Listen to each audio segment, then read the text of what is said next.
Let's get ready to rumble!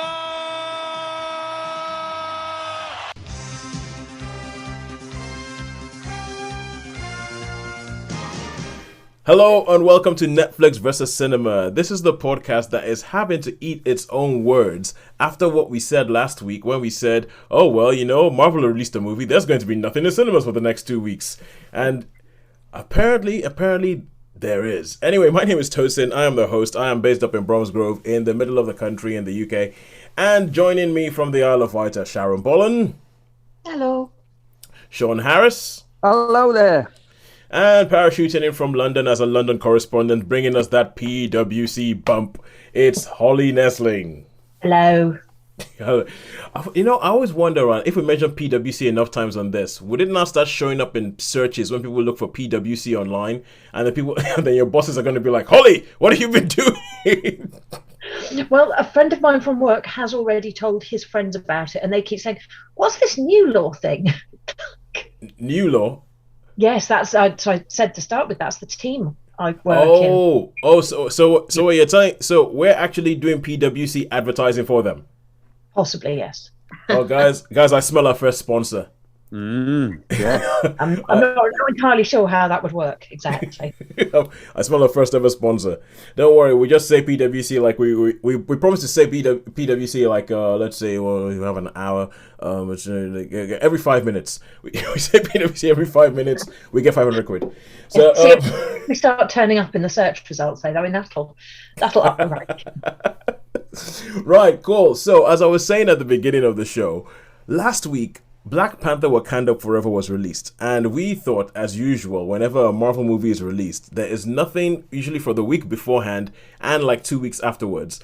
And however, we have a very interesting week where we have a bit of a bumper week this week. This is the first week in ages where we have at least three new films in the cinema to talk about, and it's the week after a Marvel movie has been released, which makes me think that movies have stopped being so scared of Marvel. And based on the last couple of Marvel movies, I think that they're right to be. What do you guys reckon? Yeah. Some of the smaller ones sort of go, "Oi guys, the coast is clear, let's go!" And so they all pile in the cinema after a Marvel film because all the big films tend to stay away. So it tends to be the smaller indie types that suddenly appear. Yeah, but even going back to the last one, Thor: Love and Thunder, there wasn't really anything out for about 2 weeks after that film was released. But with this Black Panther Wakanda, I sent you guys a screenshot of the viewings at my local cinema, and I could count four new films that released the week afterwards, going like, yeah, we're here, no biggie. Hey, sorry, I keep dropping my phone. No problem, Sharon. No problem, Sharon. So I was thinking that, like, you know, people, they're getting less scared of Marvel, and I think that's because, Shaun, as we've been lamenting, that the quality of Marvel over the last couple of films has not been. It hasn't been the home run that they used to be. No, it hasn't. Definitely not. All right. Okay, how about you, Holly? What's your take on it? I've completely tuned out and stopped engaging with my brain about the amount of stuff that there is on in the cinema. But I think it is. It's the smaller things that do chance it. Yep. And I think this time around that they will actually have a go. But anyway, it was just a tiny little thing I thought about. I think Marvel's powers may be waning. And Marvel's powers may be waning, which is something that I always said would happen because they're going the way... they're recreating the comics. And the more comics you make, the more stuff you make, the more stuff that gets out there, the more unwieldy it gets. I think the less quality control you have. But anyway, we should watch this space and see what happens in Marvel. I think, as I say, I know you guys have reviewed it, but I went to see Black Adam, as I say, because I hadn't seen it, and they're trying to copy Marvel, aren't they? I think they're a little bit behind the times. What was the post-credit scene and all that sort of stuff? Look, DC is a raging bin fire, quite frankly. It's like, I think they're really trying to. Yeah, all the stuff from DC is a raging bin. So, but yeah, no, I was just saying, I think DC are trying to do the Marvel thing with the post-credit scene, and they're really trying to you know, I think they're a bit behind, aren't they? They're like however many years behind playing catch up, and when they finally got there now, but it's a little bit too late. I think. And they did it with Wonder Woman, didn't they? So Yes, they did. Aquaman they have, and I have to confess, I actually quite enjoyed Aquaman. It's silly. But Okay, no, if you're going to rate the DC movies as in order of Wonder Woman, I would say at the top, followed by Aquaman, then it's a toss up for which ones. I think Man of Steel probably third. Do you know, Tosin, I was just going to say that a lot of people have issues with Man of Steel, but I actually thought that was a pretty good movie. I have issues with the second half of Man of Steel. The first half of Man of Steel I think is brilliant. The second half of it I think is rubbish, and but then after that, okay, the Suicide Squad I quite like. Yeah, the original. Yeah, no, the second one, the second Suicide Squad. Yeah, the second one I quite like. Then after that, it's hard to think of a good DC movie. Yeah. I mean, I'm not even gonna Batman. Oh, Shazam! Shazam was all right. Oh yeah, Sharon was cool. There's going to be a second one of those, isn't there? Yeah, there's going to be a second one of those. But the thing, that's the thing. Like DC just got so bitty after a while. First of all, they were trying to catch up with Marvel so quickly, they messed up, and then they went, "Oh no, we're going to make totally separate stories." And now we're going to try and bring these separate stories back and make a kind of we're gonna. There's nobody in charge, so we're going to bring James Gunn in. And what does that mean? Oh, now we have like 3 different Batmans, and we have and it's mad. But anyway, I liked the previous round of Batmans. Which ones? The Christian Bale one or the Robert Pattinson one? Yeah, the Christian Bale. I still haven't seen the Robert Pattinson one. But the Christian Bale ones, they predated the DCEU because the DCEU, the bit where they started trying to catch up with Marvel was Man of Steel, never mind. Anyway, never mind. We're supposed to be reviewing films and not going on to Tosin's 11th rant about. I liked Birds of Prey as well. Birds of Prey was all right. Birds of Prey was inoffensive. But anyway, let's go on to what we have seen this week. In this bumper week in the cinema where we've seen things. Shaun, what have you seen in the cinema this week? Okay, well, in the cinema I've seen this week, I finally caught up with Black Adam, which I've wanted to see for a while. So that was quite interesting. But I know we've already done a review of that. But if I was going to do a review, I would have given that a strong 3 stars. Okay.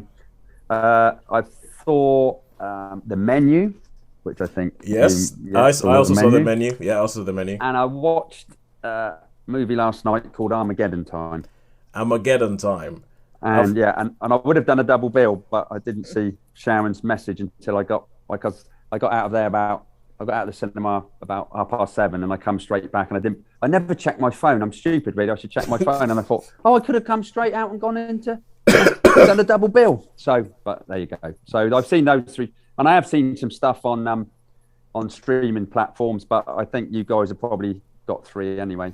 All right, okay, cool. Okay, so we have Armageddon Time and we have The Menu for this week to talk about in cinemas. Yes. Sharon, going on to you. So what was the thing that Shaun missed when he could have had a double bill? I went to see Bones and All at the cinema. Ooh, Bones and All. Now that's a film that if I had to choose which one of us would have seen it, it would have been Shaun. Yeah. Well, funnily enough, right? How about this? When I went to see Armageddon Time, they showed the trailer for Bones and All. When I was looking at the films, I really didn't realise that one was on. I didn't realise. I didn't know until Sharon said. I was like, oh, and then I looked at the timings and I thought, oh, blimey. So anyway, never mind. Right, cool. And Holly, have you made it to the cinema this week, or has it all been spreadsheets and World Cups and stuff? It's been spreadsheets and Amazon. Okay, spreadsheets and Amazon. Okay, so let us start at home stuff. So, what did you see at home? I saw The Devil's Hour. You finished watching the whole season of The Devil's Hour? I've seen the whole season. Okay, of The Devil's Hour. Okay, cool. And Sharon, what have you seen at home? I've seen a film on Netflix called The Wonder. The Wonder, yes. Now I'm interested to hear about this one. And Florence Shaun, Pugh. Yes. Shaun, what about you? You see anything at home? I have. I've seen a thing called Medieval with Medieval. It was Medieval. Is that a film? Yeah, film movie. Yeah. About the 2 popes, and it's a bit of an odd one. So. All right, cool. But Sean, we all know that you are the patron saint of odd things. I am. Yes, I do. I do do like go, the odd movies. You do go hunting for the odd things. You do go hunting for the odd things. So okay, cool. Let's do that. So all right, let's go. So in cinema, we have the menu. We have Armageddon Time, and we have Bones and All. And I actually think that the biggest, obviously these are all smaller films, but I think that the biggest film, purely because of the presence of Timothée Chalamet this week, would be Bones and All. So Sharon, hang on, you saw that in the cinema? Yeah. That's a Netflix film. It's going to be on Netflix pretty soon. Oh wow, cool. Okay, cool. So tell us about Bones and All, because Bones and All has snuck into this weird little window that we're beginning to get, where a film's in cinemas for like a week before it shows up on a streaming platform.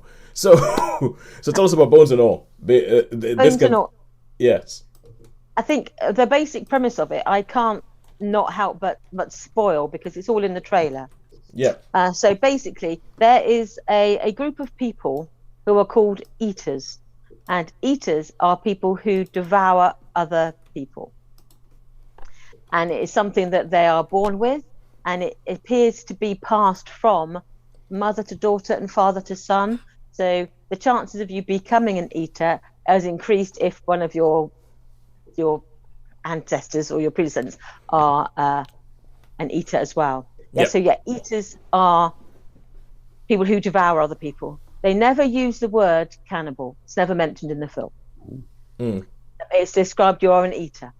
And so it starts off with this young girl. We don't know this about her at the beginning. You see, she's just an ordinary teenage girl who is slightly, her life has been sort of confined by her dad. He has quite strict curfews. He's quite strict about where she goes and what she does and who she meets. And the first time you meet her, she's sort of at high school and she's meeting up with a friend, and she's saying, oh, yeah, we're having a party at my house. And the girl, our hero, called Marin, is like, oh, no, my dad won't let me go, but I might be able to sneak out. And so you then see her with her dad in her little sort of trailer home, and then she sneaks out and she's sort of with her girlfriends. It's set in the time of, like, I would say in the 80s. It's in the 80s, yeah. The 80s, the clothes and the music is 80s. So there's no phones and there's no internet and there's no, so these sort of girls' nights in are like they're messing around with makeup, and basically they're messing around with like nail varnish, and she turns and she bites the finger of one of the girls in the pretext of like blowing the nail varnish on her finger. She basically just bites her, and then she runs with like blood all over her face and down her clothes, and her dad says, oh no, not again. And that's the start of the film. So they then bundle off, and then one day she wakes up and her dad is just gone, and he leaves her a tape. And through this tape, you begin to understand a little bit about her history, about how she's got to the point where at the age of 18, her dad says, you know, I can't cope with this anymore. And he leaves. And then it's when she's on the road that she decides she's going to see if she can find out about her past. She heads onto the road, and then she meets other eaters on the way. And as the scene progresses, you see how these eaters can be peculiar. If anyone who doesn't eat other humans isn't peculiar, but some are more peculiar than others. So she does meet, his name has escaped me, she meets Timothée Chalamet's character, and that she also meets an older eater who is played by the amazing actor who I've got, Mark Rylance. I mean, when you said like, oh, some people are going to be odd, I'm like, there's Mark Rylance in this film. Something's going to be odd. Yeah, so he's a much older man. He's a man who's probably lived most of his life on his own, because you find out that most eaters are solitary creatures by their nature, the fact that they have to keep moving on because they devour people, and when people go missing, other people notice. So you get the feeling that they are solitary by nature. So when they do meet each other, there's something strange happens. And so this story is about this young girl, Marin, who's 18, who does like a cross-country journey, and she meets Sully, played by Mark Rylance. She meets Leon, called Timothée Chalamet, and other eaters that we encounter along the way as well. Okay, Sharon, I'm not sure if it's just the way you're telling it, but I'm picking up dark comedy vibes. I'm not sure if that's the way that it's done, or whether it's just the way you're relaying the story. There is some dark humour in there, because it is, and there is some sort of grotesquerie in there. Because obviously it's about devouring people. Yeah. To me, I found it sort of darkly humorous in the fact that, but it is creepy as well. I think the intention is probably to be more creepy than to be more humorous. Okay. I found there's some of it was darkly comic. The fact that, hey, these eaters are really creepy people. Yeah, no kidding. You eat people. All right. So, what did you think of the film? I thought it was well done. Part of me thinks it's a little bit of fur coat, no knickers, to use that horrible expression. So, what was that? I quite like it. Fur coat, no knickers. Oh yeah, gotcha. So it looks good. It's impressive, and you get the feeling that it's really. They want you to think that it's quite deep, but when you sort of take off that premise, they eat people. There's probably not a lot there. So in terms of it being, a nuanced film, not really. I think it wants to be, and it's probably about identity, and there's probably symbolism there about, sort of devouring as a symbolic of something else. But I didn't find it. So it to me is just like a teenage horror story.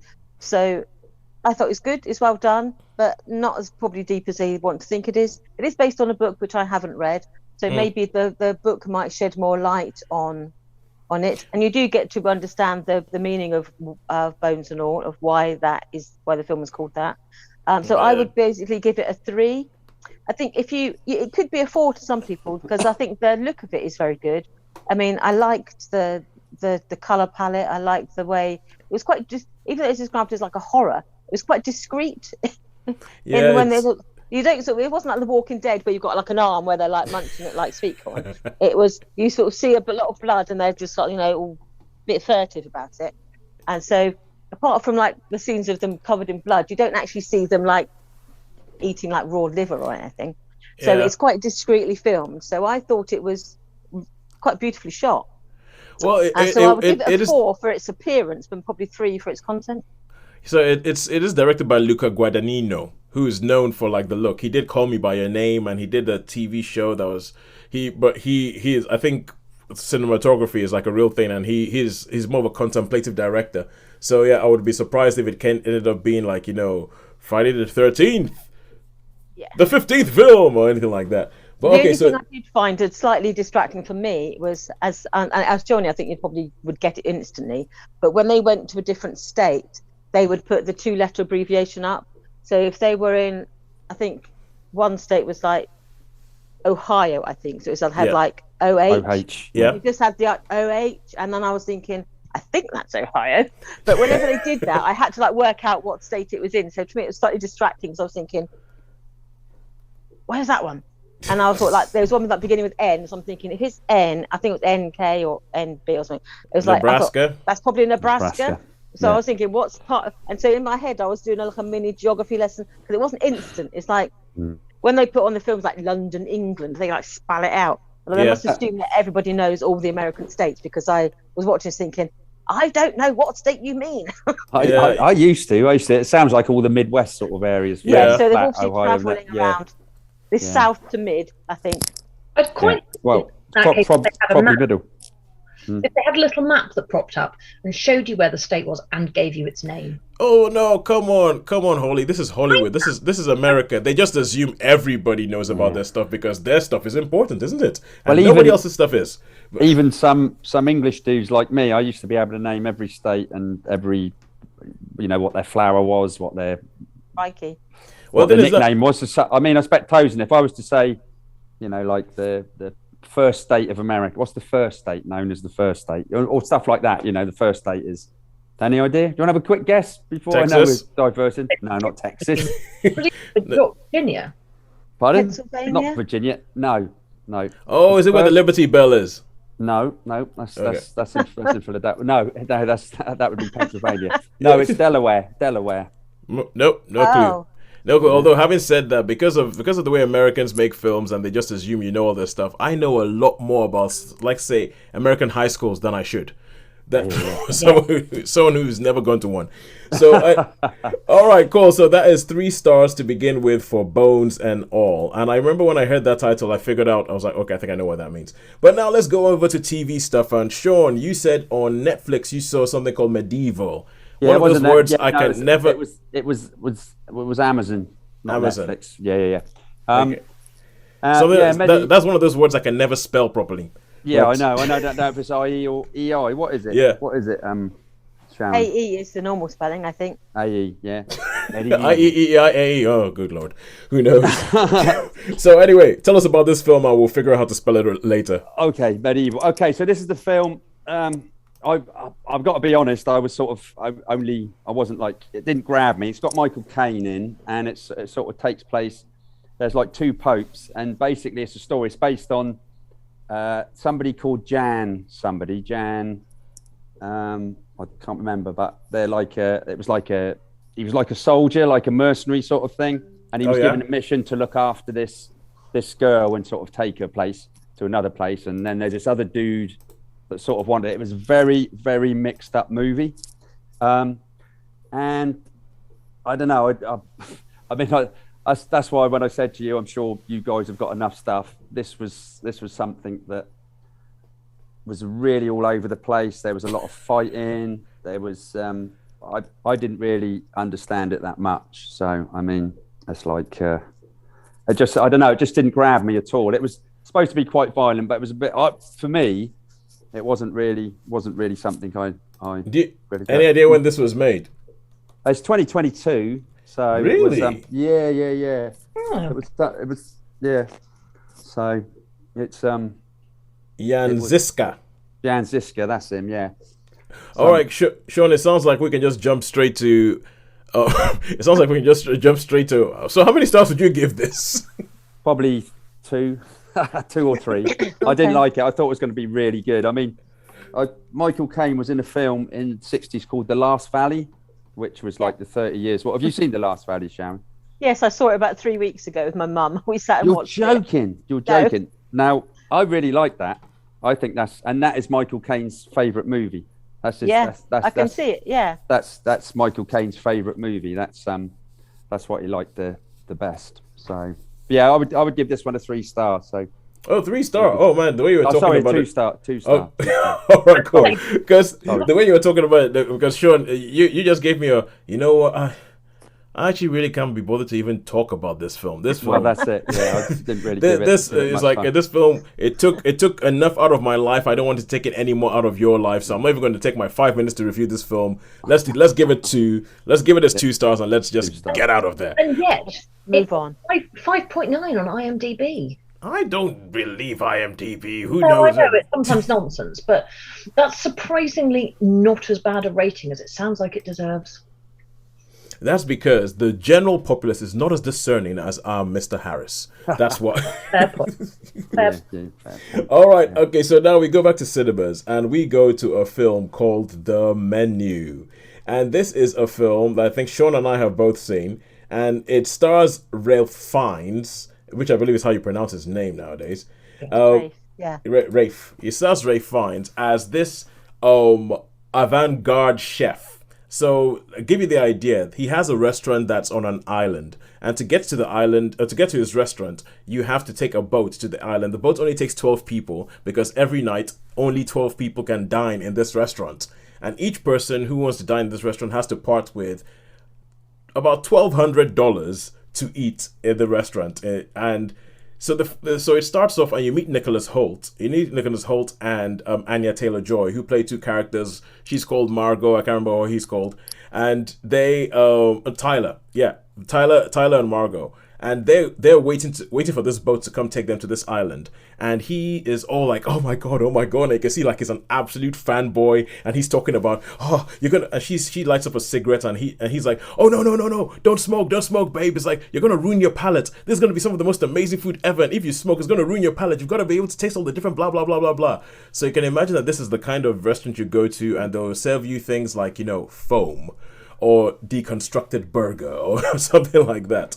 And so it's very, so you have the different people you see. There's some sort of, no problem, Shaun. There's some sort of venture capitalist bros. I mean, I'm sure, Holly, you know what I mean by that. The kind of, there's 3 venture capitalist bros. There's a food critic and her sycophant of an assistant who just agrees with everything she says. There is an older married couple who are coming to the island as well, and and there is John Leguizamo's in the film, and he plays like a sort of a bit of a washed up movie star who is walking around and name dropping and saying, "Yeah, me and the chef, me and Chef, what they call it's called Chef Slowick." So hang on a second, Shaun is doing stuff with this dishwasher. All right, so it's Shaun. I had to put you on mute. So you can unmute yourself if need be. So it's like this chef's, and so he's name dropping saying, "Oh, this is Chef Slowick. Oh, I know Chef Slowick. Me and the chef, we go back all this time." And so they all get along to the restaurant, and they're all there for different reasons. You can see that some people just want to go there because they want to show that they can afford it. You can see that Nicholas Holt's character is really like, this is going to be the best experience of my entire life, and they meet Hong Chow, who is kind of like the maitre d', who takes them through this, and it's the kind of place that can be very pretentious, and it gave me some vibes that reminded me a little bit of The White Lotus, because The White Lotus, the TV show, starts in a very similar way, which is a whole bunch of rich, privileged, mostly white people on a boat going to an island for a holiday. And this is similar. One is like it's a whole bunch of mostly white, privileged people getting on a boat, going to a restaurant because they're going to have this amazing event. So they get there, they get shown around the island, they get shown, this is where we cure our meat, this is where the chef sleeps, we all sleep on this island, nobody leaves the island because we're all so dedicated to our craft of making all this food.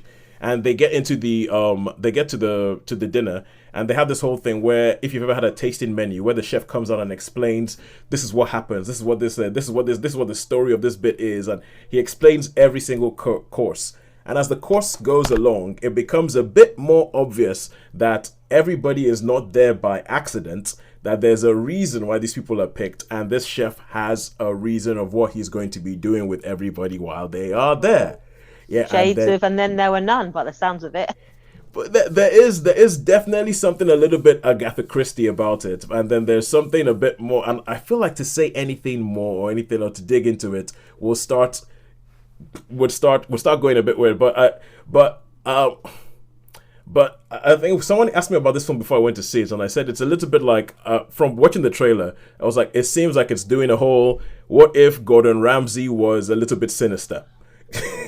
And, some might say he already is, but a little more sinister than he is. Yes, yeah, if he was a little bit more blatantly sinister. And so that's what I thought the film was going to be. The film wasn't exactly what it was I was going to be, but before I tell you what I thought, Shaun, what did you think?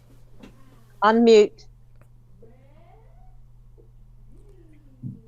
Yeah, again, while Shaun is trying to find his unmute button. It should be at the bottom left. Okay, cool. There we go. Is that it? That's it. We can hear you now. No, right. Okay, cool. Thank you. Okay, yeah. So I didn't really know what to expect. I mean, I had no idea what this film was about. Okay, I just thought it looked quite intriguing. I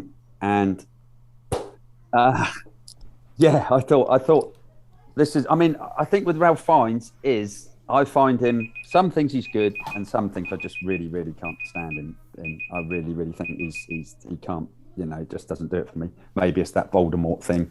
But in this, I thought he was excellent. I thought he was totally believable. I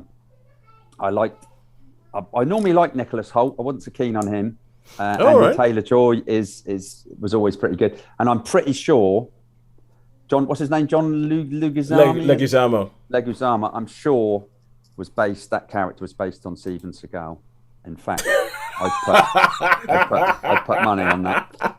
But there you go. So, I thought this was a terrific film. I really, totally enjoyed this movie. I enjoyed the pants off this movie. I thought it was quite original for me. I found it quite original, quite fun. I'm pretty certain Sharon would love it. Mm-hmm. But I don't know. But I think Sharon should. I mean, I'd go see this one again. I would go and see this one again because I really, really liked it. I thought it was very atmospheric, even to the bit of you've got 45 seconds. So. Oh yeah. And I really liked the idea, and I thought it was really, really well thought out how he did the courses. I thought the course is right. This Okay. course is Okay, now this is the thing, because pretty much every course of this meal is a set piece of its own right, A set piece, yeah. and so if something happens with every course of this meal is a set piece, and it's just sort of like set piece after set piece after set piece, and it's funny that you say that, because that was actually one of my problems with the film. One of my problems with the film is that I ended up being not sure what they were going for, and I ended up feeling like it didn't really, like, for instance, the motivation at the end of the film. I was like, what was the motivation? That is a good point. That is a good point. And I was like, what was the motivation? That doesn't hold to. So there's cool things that happen. I would agree. Everything is like a set piece, and like the way they do it, and the atmospheric thing, and the story they tell before you eat the food and all that. Really, really, really well done. But then afterwards, I was like, hang on, how does that link to that? Why would you do that? I think that was something to do with the room and the special thing he did for Anya. I think that was a lot to do with it. Was that what he did? Yeah. Was, I thought that, to me, that had quite a lot of meaning for me. But I think that's we're getting into way if we talk any more about that, we're going we're like submerged in spoiler territory. If we do that, for sure. Yeah, no, I won't go any more. But I thought that was a bit intriguing. I don't think that's just spoiler, but you understand where I'm coming from. So yeah, I understand where you're coming from. But I was left going. Like, I wasn't sure. Is this supposed to be a satire of society? Is this supposed to be a satire of the rich? Is it supposed to be like an upstairs downstairs fight thing? And is it trying to? Yeah, and I think it was all. I think it was all of those. Yeah. Well, the thing is, okay. Now you say you think it was all of those. I think it was meant to be all of those. Oh right, okay. If you can go away. I think. No, I mean, I do totally understand. There were some other great characters as well. The girl that, you know, the Asian lady that was Hong Chow, who played like the maitre d'. Yeah. I really enjoyed her. I thought she was great. I thought she was great. I think there's some good. And the funny thing is, you said about not enjoying Nicholas Hoult. I actually thought that of all the characters, and okay, I didn't know about the performance, but I think of all the characters in the film, I thought he was the most interesting, because there's a bit where things start going off and things start getting weird, and his reaction to it, you're kind of like, what is this dude doing? What is this dude's story? And so there were, I think that it's directed by Mark Mylord, who I have to say, because he is more known as a TV director. He's directed quite a few episodes of Game of Thrones, directed episodes of Succession, directed episodes of like an old TV show called The United States of Tara with Toni Collette. And I actually met him. On the set. I met him on the set of Succession, because I had a role as what they call a supporting artist, an extra on Succession, and I was supposed to be playing a photographer. And I had my breakfast, and I was eating this in the back of on this set. And this person just comes up to me and goes, "Oh, you want to come over here? Okay, come eat your food over here." And I was like, "Okay, cool, thank you." And I was like, "Oh, thanks." I was like, "That was a really, really nice guy." And then I went online afterwards, and I was just googling like people involved in the section. I was like, "What? Oh my god, he was the director." Wow. I was like, "Oh, that was a very nice director." Yeah, so I have a soft spot for Mark Mylord, and I think that the film, I think, it's intriguing, and there's a little bit of, what was it that you said, Sharon? All pants, no knickers. Fur coat. There was a bit of that for me. Whatever the saying is. There's a bit of it for me where I feel like there was something it was reaching for, and I was quite enjoying them reaching for it, but I was not quite sure that they got there. I was not quite sure that they got there at the end. So for me, I would give it a 3. I think just about a 3. It was. I think for a while it could have been a 4, but then for me the whole thing didn't hold together, and then it came down to a 3. Oh, okay. For me, I really enjoyed this film. It's one I thought I quite liked it. I thought it was really, really quite original. I thought some of the characters were like, I mean, I can understand what you're saying, Toes, about you didn't really think what it wanted to be, or didn't know what it wanted to be, but I think each course was wow. Anyway, let's just say No, I like this. It's a beautiful film. It's yeah, a beautiful looking film. For me, and I really liked old Rafe in this. I really, really liked him in this. I don't know why. I just really took to him, even though, perhaps he's not, no pun intended, unsavoury, but an unsavoury character. But I do think that he played this really well and was quite believable. So yeah, I'm gonna have to give this one a 4 toes. No problem. But I mean, I quite like it when we don't agree. But I quite like it when we don't entirely agree. And as I say, we don't entirely disagree, but we don't entirely disagree. I mean, there's things that there's just I didn't think it held together. Like I was left sitting down thinking, so why did you do that? Really, was that really the only thing you needed to go and do that? I mean, and I'm not even sure whether it's supposed to be like a satire. It might even be a satire of the entire lording of chefs and shows like Chef's Kitchen, and all the thing that and saying Master why, Chef. and why do we lord these people? It might have been that, but Bake Off, yeah, but it didn't quite stick on any one thing. Okay. But anyway, we'll move on. Probably for me, that's quite good because I'm generally all over the place anyway, so that's why it probably suited me. Oh, it's quite an interesting hearing because I love a good tasting menu. So.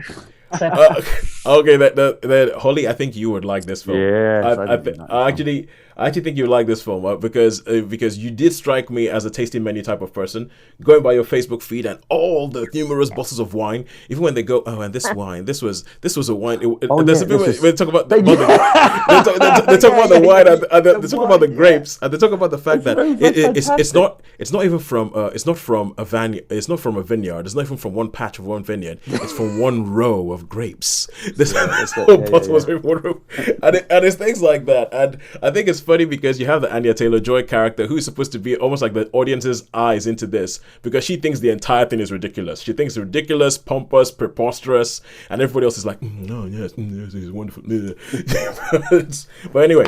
I would recommend it. I would recommend it because I think it's interesting, even though I don't think it sticks the landing. But as you can see, for some people, it totally does, like with Shaun. So, going back to Amazon Prime now, and we are going to talk about The Devil's Hour, which, Holly, you have seen. A show that I saw 20 minutes of, stopped watching, and I haven't gone back to yet since. Tell us about The Devil's Hour. The Devil's Hour is a 6-part series that is frequently described as a drama thriller. I'm not entirely sure that's the right description, but let's work with it. The premise is that you have a main character, Lucy, who is played by Jessica Raine, whom I always think I recognise more than I do. I think I've seen her in loads of things and then I haven't. Yeah. I think she looks like somebody I know. She looks like she was in Downton. Yeah. She was in Call the Midwife. Okay, first cool. 2 series. Not that far off then. So she is a social worker, and obviously it's a stressful, difficult job, and her home life is stressful and difficult. She has an 8-year-old son who shows no emotion and seems to experience no emotion and no physical feeling. He doesn't feel pain. And she has a mother who has clearly worsening dementia and also has schizophrenia. So she has a lot to deal with in her personal and professional life. And she is not with her son's father, though it becomes apparent that that's a little bit more complicated than it might be, as it's clearly a complicated family dynamic. And every night she wakes up between 3 and 4, which is referred to as the Devil's Hour, and she wakes up every single night at 3:33. And this has happened her entire life. She's finds herself, and it's a film that sort of happens at two sort of different-ish time periods. Sharon, you love that, don't you? It does work. It wouldn't work in a linear fashion. probably wouldn't work in a linear fashion. So she experiences, in general terms, sort of it feels slightly dissociative at times. She has these moments where things just don't seem quite right, but they're not properly wrong. At one point she's looking at a vase of flowers and thinks she's looking at a vase of paper roses, and then you realize a couple of minutes later that they're regular roses. So she has these sort of, not fugue moments, but moments where things don't seem quite right, and she finds herself linked to a string of murders, and one gets the impression early on that these have been committed by a character called Gideon Shepherd, who's played by Peter Capaldi, and she finds herself or you find her in an interview room with him, and the overall premise is the attempt to unpick these mysterious and both connected and unconnected murders, and how it all links in with her home life, her son, what it all means. Okay.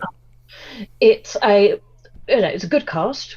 I recognised more people than I could name, and I have established that Stephen Moffat was an executive producer of it. And knowing that now, I get more of a feel for that. What this show is, yeah. Yeah. It does why it's Peter Capaldi, who I have to say is very good in it. I have also discovered this evening that it has been renewed for a second and a third season. So okay, without trying to give too much away, do you think that each season will be a different story, or would it be a continuation of the same thing from the season one? I have a feeling it would be a bit of both, and I feel like that would be a disappointment personally. All right. I liked it. I thought it was good. I thought it had a good ending to it. Now, without knowing what they could do with series 2 and 3, what I fear they would do with it, I think would be disappointing to follow up. It's a good watch. I know what you mean about getting a little way in and then going, no, I have to do something else now. But I'm glad I persevered. And I was able to sort of binge it in 2 or 3 sessions, which was worth doing. And it helped, I think, because it's quite complicated. It helps watching it in slightly larger than one episode chunks, because otherwise you may forget some of the previous details. You'll still forget some of the previous details, obviously. Oh, okay.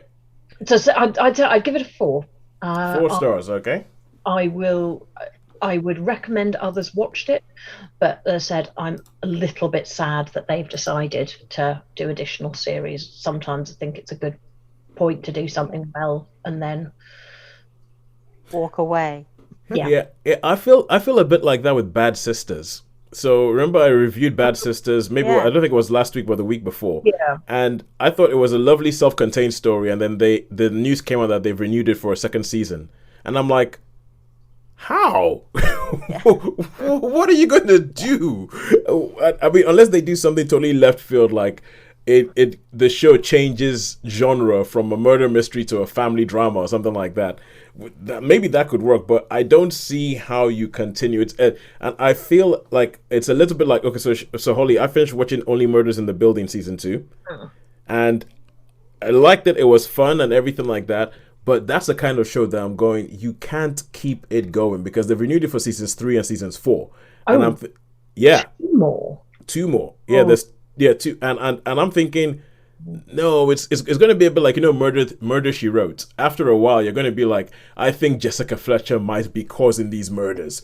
I mean, it's like, and it's going to be a bit like that. But anyway, so 4 stars for The Devil's Hour. And now we go back to cinema for a film that came out of nowhere and stars one of the sort of like most celebrated thesps of all time. He's He's in the thumbnail of this thing on the reviews that I've seen, and I don't even think his name was on the poster, but this was Armageddon Time. So Shaun, tell us about Armageddon Time.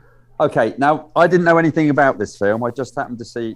I was going to go and see something, and I looked at the trailer, and it mentioned about Ronald Reagan and that, and I thought, oh, this might be a political Cold War thriller, and I couldn't have been more wrong. So this. I just need to say this. You remind me 100% because in the days before you had internet telling you everything about everything, it reminds me of the time, and I think I've told you this story before, when my brother went to see the film 28 Days Later, thinking it was a sequel to the Sandra Bullock rom-com 28 Days. Uh-oh. which is still one of my favorite cinema going stories of all time, because he gets about 20 minutes in and he's like what the hell, where's Sandra Bullock? That's it. So yeah, sure, you need nothing about this. Go on. I love it already. I love this already. From the trailer they show some bits about Reagan, on the TV, and I thought, oh, it's gonna be a Cold War thriller, and it mentions Trump and stuff. I thought, well, this would be good. Anyway, so I goes in there and I'm like, oh wow, it's not what I thought. Anyway, so basically this is a story of a young lad. He's in 6th grade. He starts at school. The lad, he's got a Jewish family, proper Jewish family that okay, they're financially stable. Anyway, he makes friends with Johnny. He's an African American lad who's been held back, and they make sort of friends. And obviously, it's the teachers. They don't really. They're not particularly nice to Johnny. Johnny's the African American. Anyway, cut a long story short, they get caught. Johnny brings in a joint, and they smoke a joint in the thing, and they get caught. And of course, when he gets home, when Paul gets home, he gets punished by his dad, gives him a whipping and all that, and then they decide they're going to send him to a private school. So his granddad. The granddad is like very, very sympathetic, and he says there's a bit in it that's really, really poignant. I think you'd like this. He says, I'll finish the story first. So at the private school, anyway, during like the recess, Johnny comes up and he's talking through the fence to him and all that, and it's like the other ones in the private school, what you talking to him and all that. So he sort of says, oh, I've got to go, and I think he feels really guilty about it because he's more or less dissing his friend anyway. And then the thespian is talking to him and he says, you really, really need to stand up to these people. He calls them mention. He says, you need to stand up to these people, because we as Jewish, we were persecuted as well, but we're quite lucky in that we are financially stable and we can do all right, whereas perhaps, and Black it was really good, and it was really poignant, that. And so anyway, it's a story growing up, and then Johnny, sort of the foster people are after him, so he goes and stays in the shed at this Johnny's house, and then they do something wrong and they get caught by the police, and the boy's father turns up by the police, and obviously then again, so you've got the African American lad, you've got the Jewish lad, the father comes, talks to the policeman, and it's like the white lad says, oh no, I'm going to stay. He said, it was all my fault. It was all I did this. It's all my fault and all that. And the Johnny says to him, no, that's all right. Just go, man. Just go. You'll be all right. A really, really poignant, really, really, really interesting film. And I was just going to say, Shaun, you spent longer talking about this than you did about Medieval, so I'm guessing you liked it. I did like this. This was one of those real hidden gems which I've been lucky enough to catch. And I mean, the acting is first class. I think our boy was just going through the motions. I don't think it, By the way, we're not trying to be coy or anything like that. You can say who it is. Anthony. Yeah. Well, Anthony, Sir Anthony Hopkins is the theft we're talking about. Yeah, I mean, he's just natural. He takes place it, but he's like, because there's this theme running through the thing, like his family don't want him to be an artist, and he's saying, if you want to be an artist, you blooming well be an artist. You know what I mean? If you're on it, because he likes his drawing and stuff. Yeah. So basically, it's the story of growing up. It's a Jewish family, and I think it's really good, really, really convincing. And I should imagine that, so, like when they eat, so they've got the grandparents there, both sides, maternal and paternal grandparents. Yeah. They're all in the house together, and they're all talking stuff. And I don't want. And yeah, I mean, it's really, I really enjoyed this. It's quite long. It's a long film, but I think because I didn't know what to expect, it kept me interested. Although there was only two other people in the cinema, and when we come out, he goes, the chap says, "Well, that wasn't very good, was it?" And I said, "Well, I thought it was rather good, Miss Alf." There was so, but yeah. Yeah. So I think it's a good film. I think it's terrific. I don't know who played the father. This is the thing. I miss the days where I could just go to the cinema and watch something without. Also, I don't know what this is about. I just have a go. I think you may like this one, Toes. I think you may like this one. I could be wrong because it is quite long, but I just think it's quite. It's quite an interesting because it takes place in 1980, so it's on the actual when Reagan's getting elected. So obviously. The dad, it always sounds as if we plan these things, which we totally do not. Right, but the dad is played by Jeremy Strong, who stars in Succession, directed by Mac Mylod. Okay, but he was great. I mean, actually, they were all great. The family you could imagine them being a Jewish family because of the way, like the food. Eat your food. You know how they. Yeah. I enjoyed this. I'd give this one a 4 as well. There's something really interesting about going to see something you don't know anything about. I went to an exhibition at the Royal Academy the other week with William Kentridge, whom I had never heard of, who's a South African artist. And it was very, very difficult, but very interesting viewing. And it was interesting going to see it, having not the faintest idea what I was walking into. I hadn't read a single thing about it. I couldn't even remember the name of the artist before we arrived there. That feeling of not knowing what you're expecting can be really quite something, or it can leave you a little bit harrowed, as I felt after some of the Truth and Reconciliation stuff in there, which was very uncomfortable viewing for stop motion animations that aren't particularly real looking. Yep. Well, I think.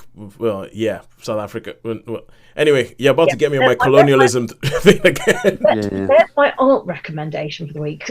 Go and look up William Kentridge. He's interesting. Yeah, and then I'll go find somebody who hasn't. I'll go find someone who hasn't heard as many of my colonialism rants as Shaun has, and I'll go talk their ear off. I'll be like, yes, and another thing, right. Now we go back to Netflix for our final film of this evening, and that is Sharon. You're going to take us through The Wonder. Yes, The Wonder. It is set in 19th century Ireland, post-potato famine. Where the main character we see the eyes through is a nurse played by Florence Pugh, and she has gone in to be an observer of a wonder child. They believe she's possibly a living saint. There's a young girl, aged, I think she's 12 or 13 in this, where she hasn't eaten for 3 or 4 months, and yet she's still hale and hearty, and yet no one has seen any food pass her lips. And before they declare her to be a living saint, the local sort of towns guild, made up of like the local doctor, the priest, the local landlord, dignitaries of the town, they have called in these 2 observers. One is the nurse, played by Florence Pugh, and the other one is a nun. So there is a religious and there is a secular to oversee, to see whether this child really is a miraculous child. Because she says, they say, how are you staying alive? And she said, I am being fed manna from heaven. That is how I am alive. But no food passes her lips.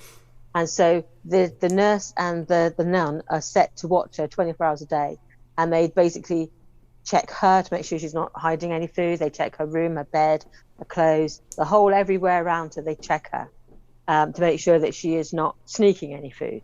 And to see whether this child really is a wonder child, whether she is a saint, that she is someone who's been sent by God after the famine to say that, we've had, I'm giving you this miracle child.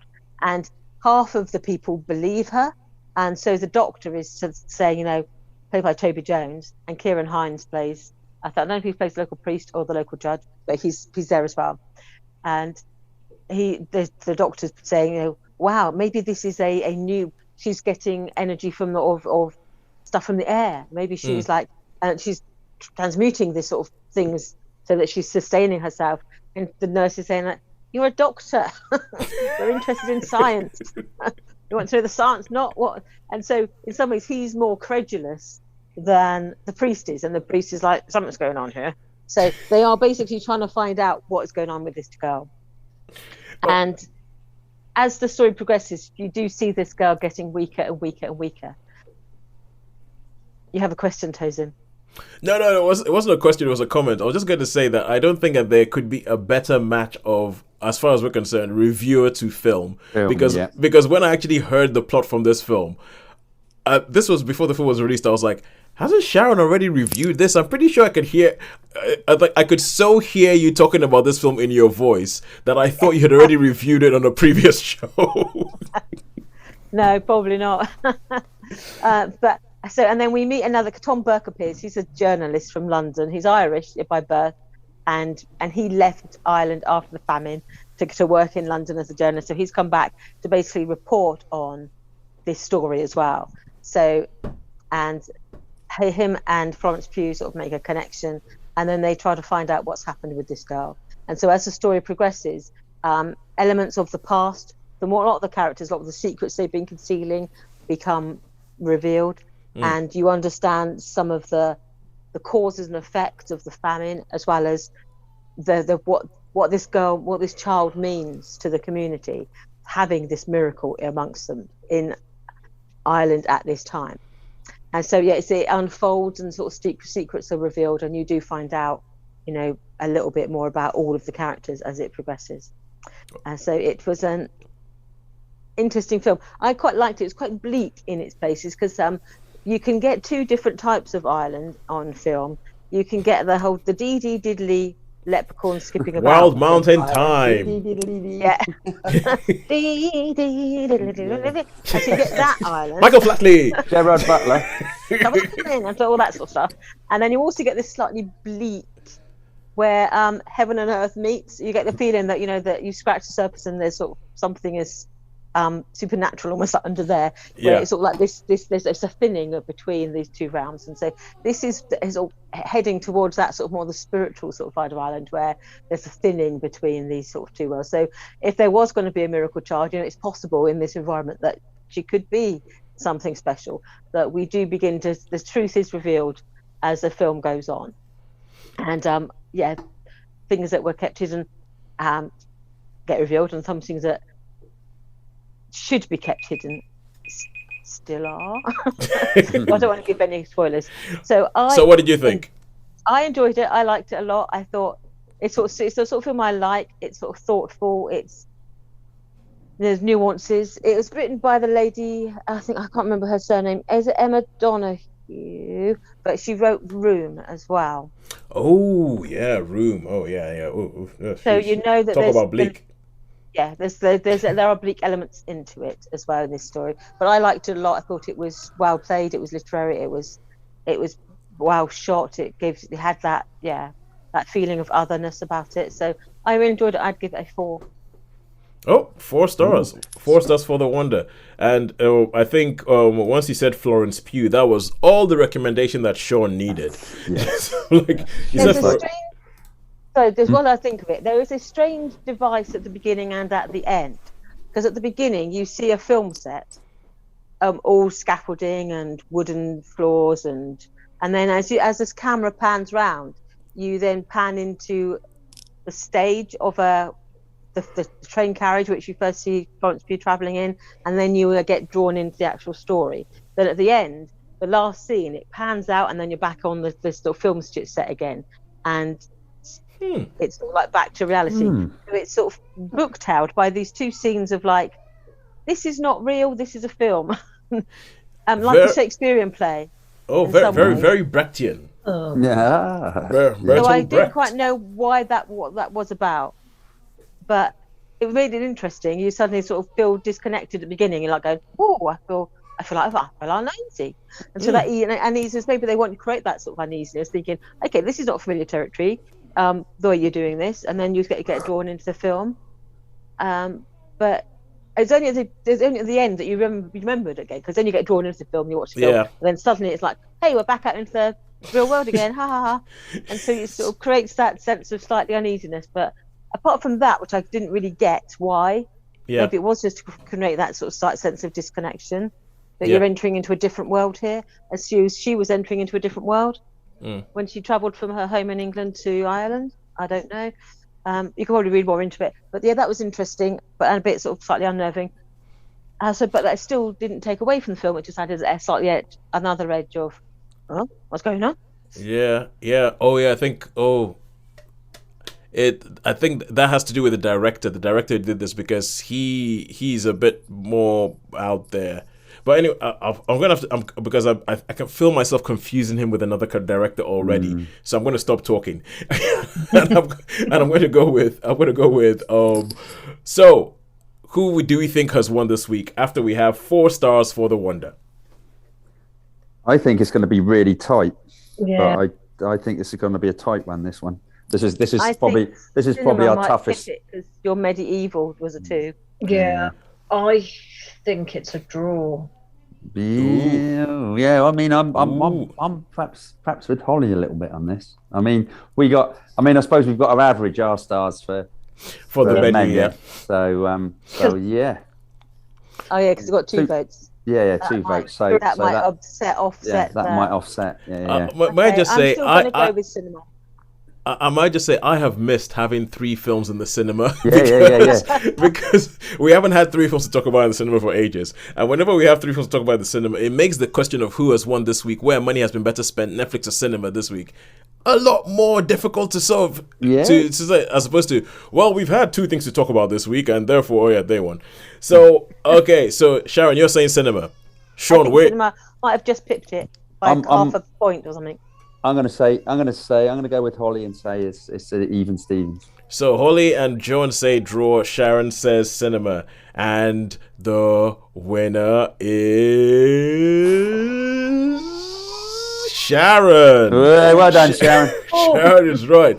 So, but you were right. It was extremely close. It's probably one of the closest things we've ever had. If we take an average of everything, cinema had 3.5 stars this week. And Netflix and Friends had an average of 3.33 stars. Wow. Yeah, so all round, apart from medieval, a good week. A good week, yeah. Out of interest, I mean, I know Tosin. I'm pretty sure you'll know who that is and on what film set that is. But will the girls know this one? What, behind you? Yeah, behind. I'm pretty sure. Yeah, Holly, any idea? Pele. Oh. Yeah, recognise, not sure. Okay. Sharon. Yeah, go on, Sharon. So for those escape to victory. Oh yeah. So for those of you who are listening, Sean always shows up with a picture, sometimes multiple, in his background on our Zoom call, and it's like it has to do with films, and he always tries to link it with something that's going on right now. So we have a picture of Pele, the great Brazilian footballer Pele. I do not know what could be going on in the world right now that could possibly be linked to Pele. They're playing tonight, aren't they, Brazil? Are they kicking off tonight? Yeah, kicking off tonight. Oh, so they're probably through it. Yeah. So, yeah. I mean, he was great. He was phenomenal. Sorry, I know a lot of people probably don't like football, but anyway. But things at this time of year, you can't escape it. I mean, even Holly's been dragged in by running the sweepstakes in the office. So. Oh yeah. Who did you get, Holly? I've got 2. I have Denmark and Saudi. Okay, you've done well. Okay, for anybody who doesn't understand football or hasn't been following the World Cup, you do not understand what that was about. But it's about Saudi Arabia, who have done something big. Look it up. Not expected. I've got Spain. I'll be surprised. Oh, good Lord, you did well. Yeah, Spain's like favourite, or near favourites, I think, apart from France, Brazil, Spain. I think Brazil, aren't they? Brazil, France, Spain. I think we're about 6th. I still want England to win. I'll sacrifice my winnings if England won. Well, I'm just kind of like, Nigeria's not there. I don't care. So, so who would you be rooting for then, Toes? Who would you be rooting for? Any African team, even though Ghana beat us. I mean, they just said that Ghana were. Ghana beat Nigeria to make it to the World Cup, and Ghana actually, they were the first African nation to score today when they played against Portugal. Unfortunately, I don't think they won that game because with a couple of minutes to go, it was 3-1, and I never want anything good to happen for Cristiano Ronaldo. And if an African team had beaten Portugal, it would have been sweet. But anyway, never mind. So yeah, I'm following the African teams, hoping that good things happen and we don't just become the poor brother or the poor cousin of international football. Anyway, that is enough for today, and yes, on to next week when hopefully this shall continue and there shall be more films in the cinema, because there were other films that I wanted to watch that I didn't. There's one called Strange World, because even Disney have gone to the point where they've started cannibalizing themselves because they own everything. So I think it's probably going to get to the point where you're going to be like, oh, so what's in the cinema? Well, you can either watch that Star Wars movie or that Marvel movie or that Pixar movie or that Disney animation movie or that film that's like a franchise that used to be something that belonged to Fox, which are all owned by Disney. Even Doctor Who now, isn't it? Apart from the BBC. Internationally, Doctor Who will be shown on Disney Plus around the world, and but it will still be shown on the BBC in the UK. So it's like they just own everything. And so you have Wakanda Forever released last week, and we're like, no one's going to release anything. And then Disney go, well, we released that, we're going to release another film this week. So Strange World, because it's animated, I figure I might be the only one who watches that. So that's going to be the one I'm going to be trying to get next week. And but until next week, when that happens in some form or other, it's a goodbye from me. It's a goodbye from me. And a goodbye from me. Thank you very much for joining us. I'm going to call Shaun and Sharon the Wonder Twins. The Wonder Twins. If for no other reason, because, you just watched the Wonder this week. You see what I did there, but never mind. Anyway, thank you for listening to us. Goodbye. Okay, see you later. Bye now.